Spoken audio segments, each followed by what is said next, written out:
Once again Vikram went back to the tree. He lowered the corpse, took it on his shoulder, and began to walk towards the burial ground in silence.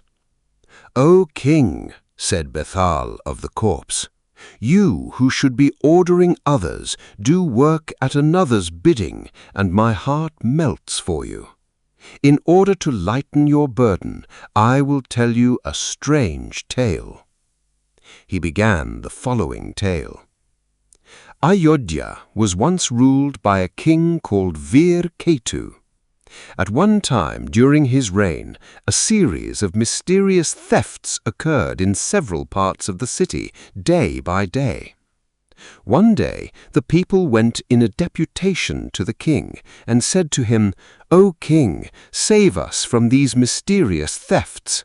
We made all possible efforts to catch the thieves, but failed utterly.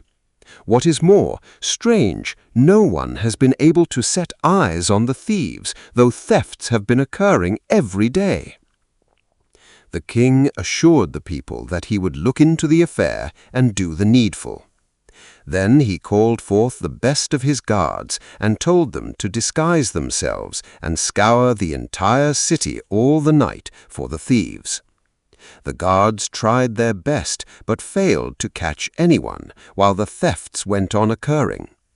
The guards were not able to set eyes on even a single thief.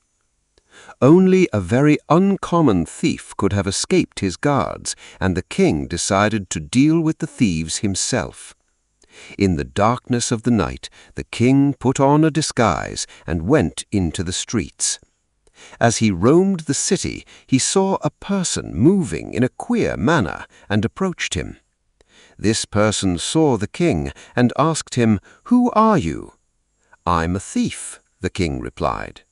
"Then you are my comrade. Let's go to my place. I shall treat you like a brother," the other man said.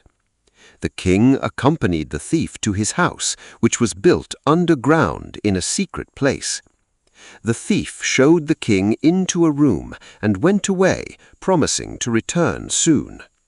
A servant maid entered the room where the king sat and said to him, "Who are you, sir?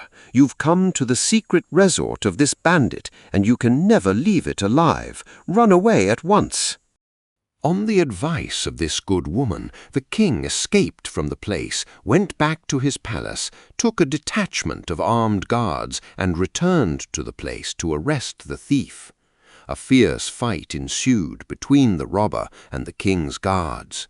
Though alone, the robber fought valiantly and killed several guards before he was defeated by the king and caught prisoner. The king took him bound hand and foot. He was tried in court. It was established in the trial that this man alone was the author of all the thefts that occurred during several days. All the stolen property was recovered from his secret residence. The king ordered that the thief should be impaled till death. As the guards took the thief along the streets to carry out the punishment, Ratnavati, the daughter of a millionaire merchant, saw the prisoner and said to her father, "I want to marry him, father." Ratnadat, the millionaire, was shocked to hear his daughter say so. For one thing, she was his only child. Then again, she was so beautiful that sons of multi-millionaires and even princes had sought her hand, and she had refused them all. "Was it to marry this wretch that you rejected all the princes and rich boys, my daughter?" Ratnadat said to his daughter sadly. "Forget him, my dear. They are taking that man for impaling. Soon he will be dead. How can you marry him?" But Ratnavati refused to listen to him. The irony of it was that she had refused to listen to her father when he had advised her to accept one or other of the rich and noble suitors in the past. "Let him be a thief and let him be impaled. He is my husband. If you are anxious that I should be married, marry me to him. If it is beyond your capacity, I will gladly die with him. Change my mind I cannot," the girl told her father. These words were uttered with such determination that the merchant was completely baffled. He ran to the king and said, "Your Majesty, permit me to buy the thief from you for 1,000,000,000 gold pieces. That is all I have." But the king was not willing to spare a man who robbed the city for so many days with such success. Having failed in his mission, Ratnadat returned home with a heavy heart. He was surprised to find his daughter already in bridal dress. "The king would not give up the thief, my child," he told her. "I promised to give him all I have, and yet the king turned me down. The marriage cannot take place as you wish." "Well," replied Ratnavati, "that means I have to burn with him on the pyre." Ratnavati got into a palanquin and started for the place of execution. Her parents and her relatives followed her in tears on her last journey. By the time they reached the place, the thief had been already impaled, and he was about to die.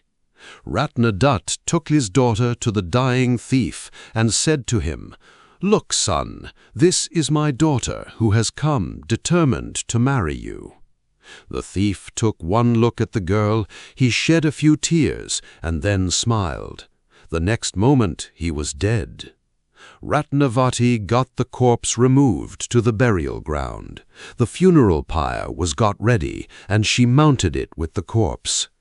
Kalabhairav himself was amazed at the devotion of this rich and handsome girl to the man of her choice, and her determination to be burnt alive with his corpse. He appeared before the girl and said to her, "Child, your devotion is exceptional. Let me grant you whatever you desire most." "Lord," Ratnavati said, "I'm the only child of my parents. When I die, they will weep for me all their lives. Please grant them some sons so that they can forget me." Kalabhairav smiled and said, "I grant your wish, but don't you want something for yourself, child?" "I'm dying with my husband. What more do I want?" Ratnavati replied. "Let me make you live with him," said Kalabhairav, disappearing. The next moment, the thief sat up as though he never died.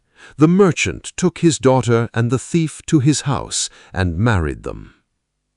Bethala finished the story and said to Vikram, "O king, why did the thief shed tears first and later smile when he heard that Ratnavati desired to marry him when he was on the point of dying?